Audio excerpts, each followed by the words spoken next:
In America, it is not uncommon for business to be the guiding principle of our lives, but in today's observation, it is education that we are focused on. Business-driven decisions on education have created shortfalls or deficiencies in our economy, which has been an unchanged reality since the early 1900s. Due to the struggles of the early 20th century, America had a high demand for skilled industrial labor. We made attempts to satisfy this need by providing money and minor regulation to steer the states to answer the calls of industry. America failed to acknowledge the benefit of individual development for students and instead aimed to craft a way out of our problem that did not require the care and attention to detail a developmental-based education would. In the 90s, during the Clinton administration, a study was conducted to compare the results of initial vocation legislation. The Smith-Hughes Act of 1917 and the new Clinton-era policy, the School to Work Opportunity Act of 1994. The former policy created funding and regulation for the states to create vocational classes, whereas the latter policy sought to analyze and better integrate our systems of academic and vocational training. In 1995, Geraldine E. Stevens of Wayne State University conducted a study entitled A Comprehensive Analysis of Findings, Smith-Hughes Act of 1917 and the Schools to Work Opportunity Act of 1994. She found that in the 1900s, industrial organizations were no longer interested, or in her words, willing to train their own workers. This is another example of how we subsidize industry and is similar to the conditions we find ourselves in today. Many workers complain of inadequate training in workplaces in 2025 America. Another problem that she found was that schools were not assuming the responsibility of training the young students to fill the new jobs created by the Industrial Revolution and the war times America were currently in and heading toward.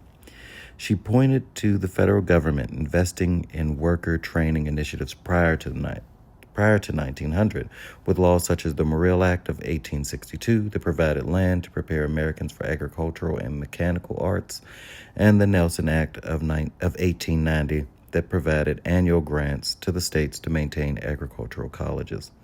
These acts display the reality of shifting economic needs like that we have been experiencing since the 90s.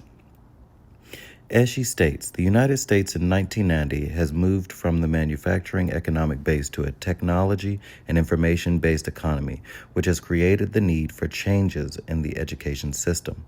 She further stated, the need for manual labor has drastically been reduced by the rapid influx of robotics, computer, and other state-of-the-art technology and information systems in the workplace. Though educational results and attendance improved over the time period from 1900 to 1970, seemingly the readiness of those students did not fit the bill of the economic needs of the country. The answer seemed to lay in the 10 findings of the SWO Act. Finding 5 made clear that the United States lacks a comprehensive and coherent system to help its youth acquire the knowledge, skills, and abilities and information about and access to the labor market necessary to make an effective transition from school to career-oriented work or further education and training. The government found that the systems in place did not create the school-to-career pipeline that they needed, and the SWO was to address that problem. But as we know from our current shortages, it did not fit the bill. Vocation was removed from schools and career-centered alternative secondary education facilities were provided, but no substantial push to utilize these programs or bolster them so that a student could leave school and go directly into a career were made.